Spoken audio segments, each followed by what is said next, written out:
We are going into a place where death is almost certain. We are talking about the Dark Zone.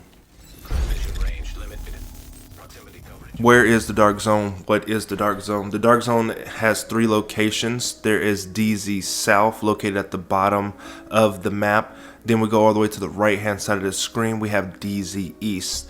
The 2 that I showed off in the video, these were not occupied at the time. The occupied Dark Zone rotates every so often. I don't know the occupied Dark Zone rotation times, but what is the Dark Zone? The Dark Zone is an area in the Division 2 that most agents don't mess with. A lot of people say that, oh, we need more replayable content, we need more things to do, we need a challenge in the game, there needs to be just more in the game. Well, the Dark Zone itself encompasses a lot of things that a lot of players are looking for, but they don't want to take the risk. Now, the Division 2 has, well, the Division in general has taken a concept, PvP and PvE, combined them together in a little sandbox, and has created a tension to where it feels right in the world of the Division itself. There's lore behind why the Dark Zone exists. There's reasons why there are enemies in there. There's reasons why there's an occupied Dark Zone, why Black Tusk go and takes it over every now and again. And the Dark Zone is the replayable content that we are looking for. The Dark Zone is that PvP area that many of us agents from the Division 1 remember it, because if you wanted to PvP, you didn't go into conflict. Conflict is, it doesn't make sense into the world of the Division. There's no reasons for us to go into an isolated area and then throw down. We're not considered rogue to each other, if I'm not mistaken, unlike in the Division 2 or the Division in general, where going rogue and killing a fellow agent has weight to it, because that is a conscious decision. That is a moral decision on your part to go ahead and attack somebody else that could potentially be an ally. Now, when they say we need a challenge, if you need a challenge, if you need to sweat, I implore you, I ask you to go into an occupied Dark Zone and see when you walk through that door if you don't feel the tension that rises within yourself when you go inside of there, you know what I mean? Now, at base level, when you go in here and clear out these landmarks, you're going to be getting the loot, you're going to be gaining experience points, you're going to be gaining credits, and you still have to be aware when you pick up this loot, this contaminated gear, that you're going to have a marker on your back, and you never know who's going to come around the corner. You never know where the threat is. Now, all the way on the left hand side of the screen at the time of the recording was the occupied Dark Zone, which is DZ West. Occupied Dark Zones, like I said, rotate on a daily basis, but how do you identify it? You identify it with the red knife and the contaminated sign located over the Dark Zone area. When entering a Dark Zone such as that, the tensions rise high, and there are many players about in there that you never know what's going to happen next. And most players' experiences, there is a 35% chance that you accidentally walk inside of an occupied Dark Zone or a invaded Dark Zone, and this is most players' experiences inside of that environment, and it is not friendly at all. It is relentless, it is unforgiving, and it is quite punishing. Actually, soul crushing. Let me say it that way, soul crushing. That nobody wants to go back inside the Dark Zone after meeting a group of players that do this to you on a regular basis. But it's not all for nothing. If you go inside the Dark Zone has its own currency, DZ resource, DZ credits, which can be used at various vendors throughout the Division world. located at DZ West, DZ East, and DZ South respectively. There are 3 different vendors. They do have restock timers located in the top left hand corner of that vendor restock area. These items are usually some of the best in class for that, and you're going to want to get those resources by going in, finding your location, clearing landmarks, and deconstructing items. Unlike some other games, the purpose of the Dark Zone is all about the extraction. You have to get in there, you have to take your loot, you have to extract it out of here and claim it once you exit the Dark Zone. Now, once you get in there and you attach that loot to the rope, it is not all over, it is not all said and done. You still have time to wait in order for that extraction to come out of the Dark Zone, and that's where you have to hold it down. You have to watch your loot, you have to be hyper aware of what agents can be coming to take your stuff and what NPCs are going to end up showing up to try to stop you from extracting that loot. Now, NPCs, they can't directly affect the loot that's on the rope, so you don't have anything to worry about there.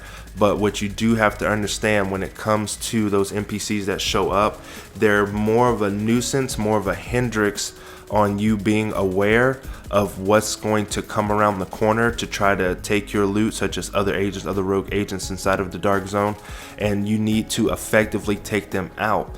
Now, whoever you meet at the rope is whoever you meet at the rope, but in the Division 2 there is signs of respect, which is the salute. If you see the salute, respect the salute. That means that I am not a danger to you, I will not attack you, and I will not harm you in any way. Don't be that guy that shows up and doesn't respect the salute. Now, the other aspect to the Dark Zone are the supply drops.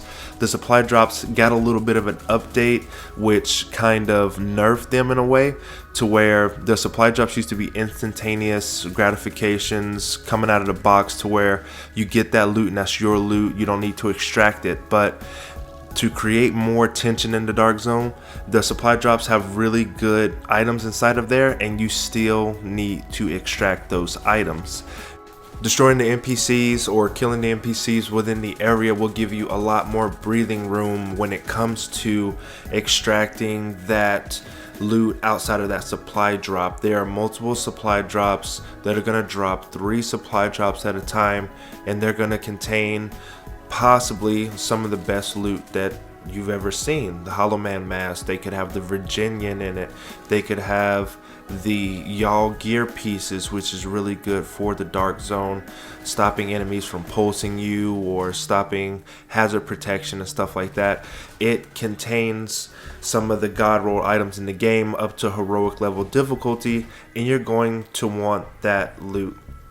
I can't put more emphasis on that if I tried to, that the Dark Zone loot has some of the best loot in the game, and some people would say that that's unfair, that's not right, I don't like going into the Dark Zone, I don't want to PvP, why do they have to lock gear behind certain content? And that's just the way that the world works. When you need people to play certain types of content, you're going to have to lock gear behind that content to get those who want to engage with it the incentive to get them out there.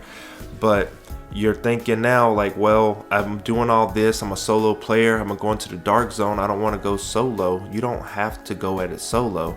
You go inside your social menu, you see if there's nearby players, and you invite them to your group. If they join your group, they join your group.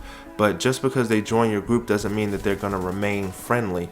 They can leave your group at any time and just attack you on cue if they want to. But when you see more agents, you build your team. I'm not saying you have to go and conversate with them, get to know their life story, but you have to, there are power in numbers. Now, when these supply drops are getting contested by other agents, you gotta try to figure out for yourself if this is the right route to go. Do you want to share this loot with this person that's helping you out? Do you want to be the chivalrous community helper that, hey, that guy seems like he was having trouble, let me help him out? That guy is your enemy now, because that loot that you guys are both going after could be the thing that you've been looking for this entire time, and you don't want to come up short, because if they pick up that one item that you need, they're not going to tell you that. People aren't going to communicate with you like that. Oh, were you looking for the Hollow Man mask? I'm going to drop that for you so you can have that. No, they're going to get it and they're going to try to extract it just like you're going to try to extract yourself. This is not the time to be idle. This is not the time to reflect on the loot that you got. This is not the time to enjoy the scenery and to smell the roses. You still need to be hyper aware, and you still need to be vigilant on who's around you and the threats that loom, because you are a rogue agent now, and you are now sought after, because getting rogue agent kills grants big experience points gains and a little bit of prestige to you, and it's a good feeling to take out another player, let's be honest. But when you're taken out and your loot stolen, this is not the time to give up. This is not the time to say, hey, the Dark Zone is toxic, the Dark Zone's unfair. No, you get back out there, you rejoin back in the Dark Zone, and you do what you have to do. You go back to your death location, you can re-pick up the loot that's just sitting there, but you never know who's waiting around the corner for you when you go back to that area, because when an agent is taken out, or when there's loot on the ground, you best believe that there's going to be other agents idling by, waiting, camping, just stalking, just waiting for that one moment, that one instance to where you're slipping, and that they can have the advantage over you in order to retake you out of the picture, to discourage you from re-engaging in that fight. But that's just the nature of the Dark Zone, and you just have to live with that. You knew what you were getting yourself into when you came in here, and the thing is that you're not going to change the way that the Dark Zone is, because this is how it's designed. But if you have to do what you have to do, then you have to do what you have to do. So with that being said, I hope you guys liked the video. Please like, share, and subscribe, and I'll see you in the next one.